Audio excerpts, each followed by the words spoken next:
Cowabunga, dudes and dudettes, it's time for another radical Cygnus Destroyer review. This episode is on a topic near and dear to me, the Teenage Mutant Ninja Turtles. TMNT has been going strong in various incarnations since the Mirage comic debuted in the mid-80s. Naturally, a huge amount of Turtles video games have been produced, most of which being of high quality. While I plan on covering some of those in the near future, I'm going to start with the one that had the biggest impact on me during my childhood, Turtles in Time! Turtles in Time was originally released in arcades in 1991, but was ported onto the SNES in August 1992. My introduction to this wonderful Konami title was through this cart, and it was one of my first tastes of what the Super Nintendo had to offer. I was fortunate to have held on to most of my collection for that particular system, so what you're seeing right now is the very copy that I created tons of treasured memories with when I was a kid. The cabinet was advanced beyond even the original TMNT arcade, with incredibly detailed and animated sprites and tons of voice samples. It even included Pizza Power from the Coming Out of Their Shells tour and album during the intro.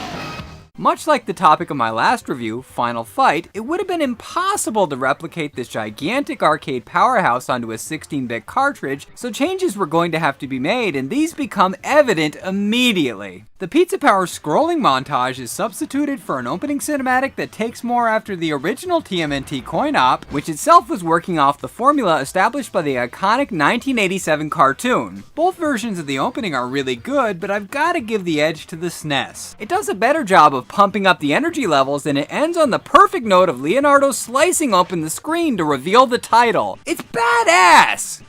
The plot is the same regardless of the platform. April O'Neil is filming a news report in front of the Statue of Liberty when all of a sudden...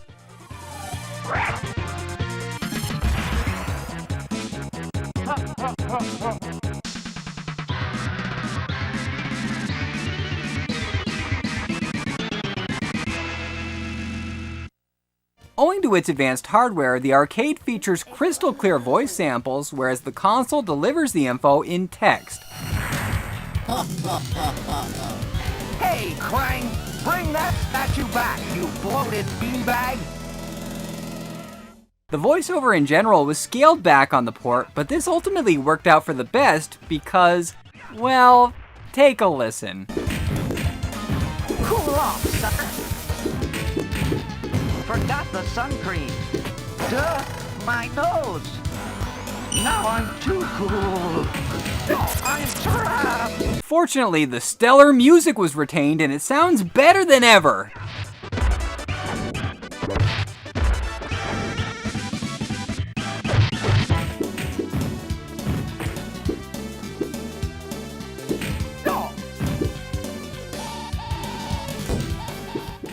Visually, the 16-bit iteration captures the essence of the cabinet, but in a downgraded capacity. The sprites aren't as big and the animation isn't as fluid, but at least it has every playable character, a co-op and versus mode, and extras. I'm looking at you, Final Fight! While the majority of the aesthetic experience was translated faithfully, there were a few minor elements that didn't make the conversion. For example, the pizza health power-up and its retrieval effect were more involved in the coin-op. Pizza time! Pizza time! Furthermore, if the player remained idle for too long, Splinter would continuously run by the screen yelling "hurry" as he inched closer and closer to the foreground. On the final lap, a bomb will drop from the sky, instantly killing our virtual avatar, punishing us for rudely loitering.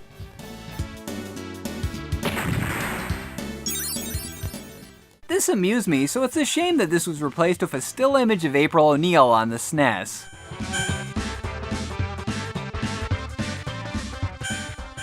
Regardless, the gameplay is the most important factor, and luckily, both are very solid in that department. The controls are simple but tight. B jumps, Y attacks, and B and Y together perform a special move which in true beat-em-up fashion takes health away from the meter. The turtles build up momentum into a run if the D-pad is held in one direction, and pressing Y during a sprint will result in a dash attack. Pressing B while sprinting will cause the martial artist to flip around acrobatically, and pressing Y after this will make them slide into enemies. The heroes in a half shell also have a couple of aerial offensive maneuvers at their disposal. Pressing B and then Y in quick succession will perform a standard jump kick, but pressing Y repeatedly at the apex of a leap will cause them to float towards the ground below. This is handy in avoiding projectiles and defeating airborne adversaries. As mentioned previously, mashing Y unleashes a barrage of slices and pulverizing blows. However, if Y is pressed within close range of an opponent, then Leo, Mikey, Donnie, and Raph will slam the baddies into the ground repeatedly like a rag doll. Not only that, but they'll pick them up and fling them over their shoulders and into the screen. Eat your heart out, Battletoads!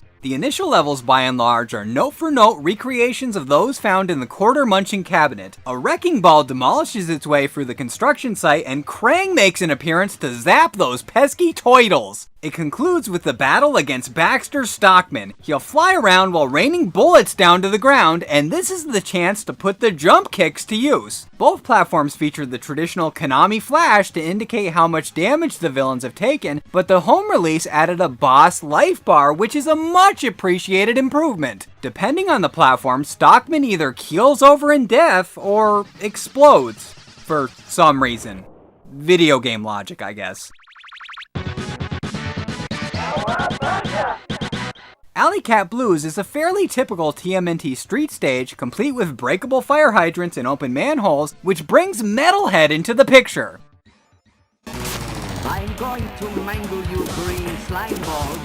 Metalhead looks impressive, but isn't that much of a challenge. His pattern is simple, just avoid his lasers and mash away. This cave is creepy. This cave is creepy. This cave is creepy. This cave is creepy. Cowabunga! Next up, sewer surfing, and we reach the first major deviation. The stage involves the teens hopping aboard motorized surfboards and fending off the foot and alien creatures that leap out of the water, all while avoiding the piercing spikes and crushing gates. As long as I've been acquainted with this game, the Rat King pops up after the bonus section in a jet ski to claim his turf. Apparently, this was not always the case. Originally, the protagonist encountered a horde of the xenomorph wannabes, and upon eliminating the threat, this would happen. My patience is wearing thin. I'm banishing you to a time warp from which you will never return. This was mind-blowing to me. Sewer surfing, as I'm used to it, is followed by the Technodrome.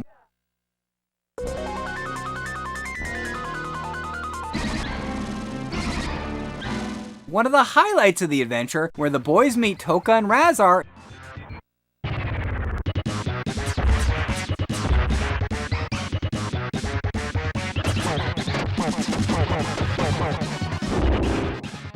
and the Shredder banishes them to the past after a brief but fierce tossing section.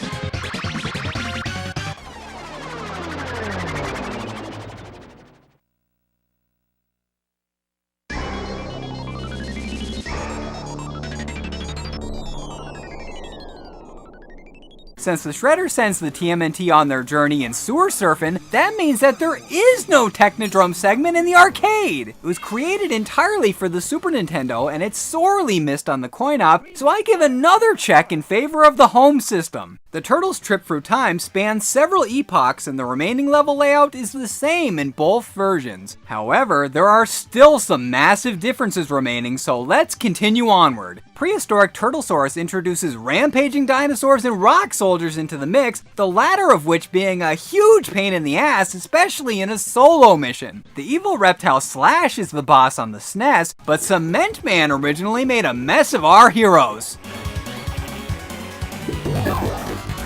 Man, I just had a shower.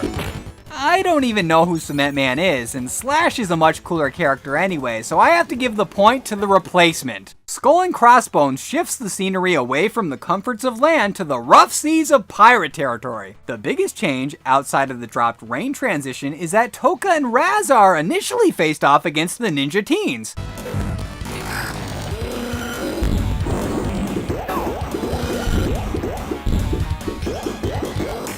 As Toka and Razar were already demutated aboard the Technodrome on the SNES, they were substituted with Bebop and Rocksteady, decked out in period-appropriate attire. I very much approve of this change because Bebop and Rocksteady don't appear at all in the original incarnation, and while there are some good TMNT titles without the Rhino and Warthog, their absence here just feels wrong.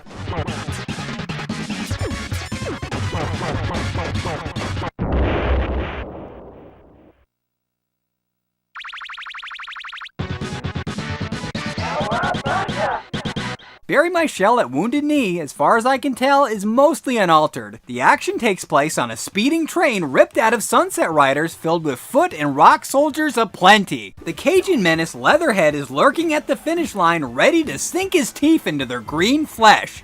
Oh, goody. Fresh turtles for lunch.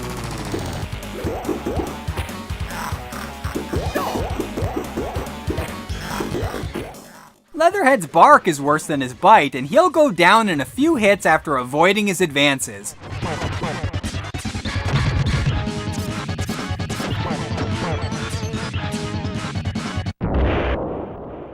Upon his demise, we travel forward to the now not-so-distant future of Neon Knight Riders. The arcade sticks with the horizontal side-scrolling perspective, but the home release switches to an F-Zero-esque Mode 7 view, which I prefer. Krang flies in for the kill, decked out in his swank suit of armor.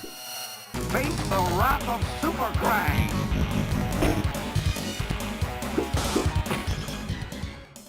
Krang is even less of a threat than Leatherhead, and when his armor is annihilated, another warp is activated. You're going to pay. Cowabunga! Since we're rapidly approaching the conclusion, I'm going to activate the spoiler warning. As always, click on the box art to skip past them, otherwise we're heading towards the finale. The warp leads to Krang's headquarters in the 22nd century, where the recently disembodied villain dishes out everything in his arsenal to thwart his nemesis. Foot, rocks, robots, frozen floor pads, you name it, he's got it. Krang seeks his revenge in a tiny spaceship via bubbles and tiny robots. After his plans are squashed, the title stars return to the present for the showdown with the Shredder. That holds our way home. Let's go!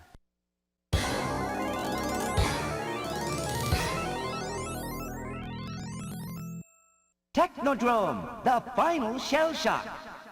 The coin-op Shredder wields a green sword and shoots energy blasts from his hands. He's quite intimidating and is certainly challenging. But he's got nothing on the console Shredder.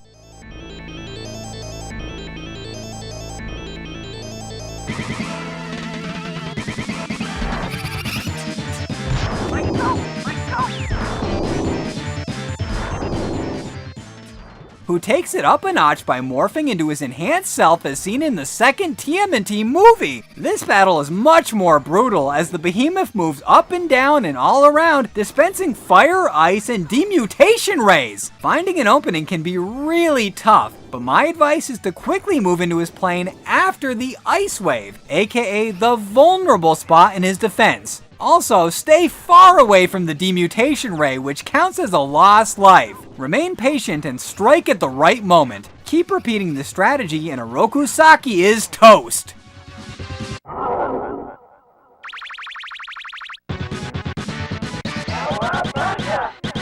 The heroes return the Statue of Liberty to its proper location as the crowd cheers them on.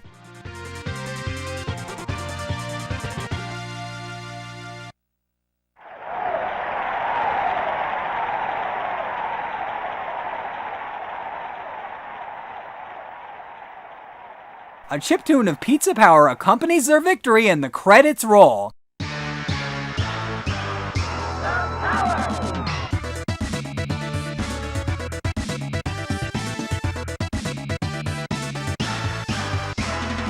That is, unless it's completed on anything except hard on the SNES. If that's the case, Splinter congratulates us, but states that we have to conquer the hard setting to become true ninjas. Kind of lame, but this wasn't uncommon back in the day. We had to practice and earn that victory, and once we did, the reward was sweet and satisfying.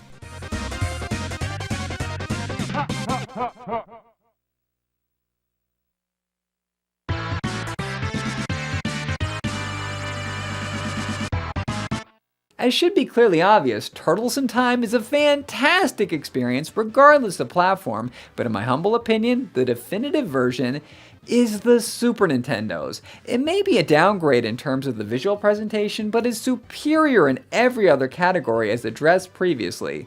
The arcade original is still excellent and worth playing, but it pales in comparison to Nintendo's 16-bit machine.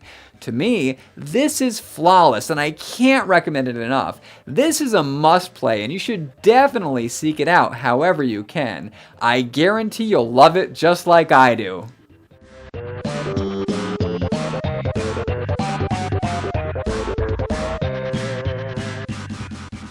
Turtles in Time is an undeniable masterpiece, but I wonder how it could be improved for the modern gaming scene.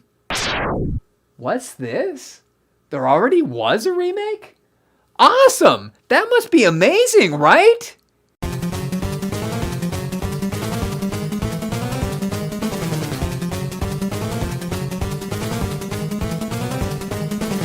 Oh no, that doesn't sound very good. Could it really be that bad? I guess there's only one way to find out.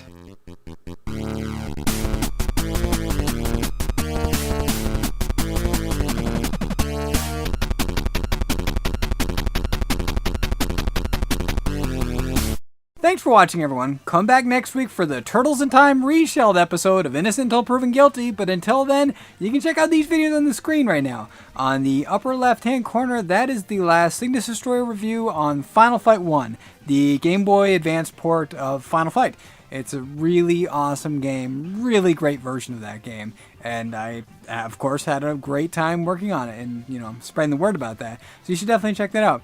Now, in the upper right-hand corner, that is the Innocent Until Proven Guilty episode of Sonic the Hedgehog Genesis. For the Game Boy Advance. I guess there's a theme going on here. Yeah, so I guess I'm covering the spectrum here. So on the left-hand side, you got a really good port. On the right-hand side, you got, not so good port. So check out that Innocent Until Proven Guilty to see more about that if you don't know about that. Now on the bottom left-hand corner, that is the LJN Defender playlist. LJN Defender is coming back very soon. I know a lot of you guys are looking forward to that. I've been waiting for another LJN Defender, but it's coming back very soon. So just you wait. It is coming back right after this next week, actually. It's going to be the one after the next Innocent Until Proven Guilty. So come back for that. And as always, for everyone who's new to the channel, if you like what you saw and you want to see more, click that red box right there and that'll subscribe you to the channel and you'll be able to keep up to date with all of my content. So like I said before, come back next week for the epic Innocent Until Proven Guilty episode of Turtles in Time Reshelled. But until then, I will talk to you guys later. Bye-bye!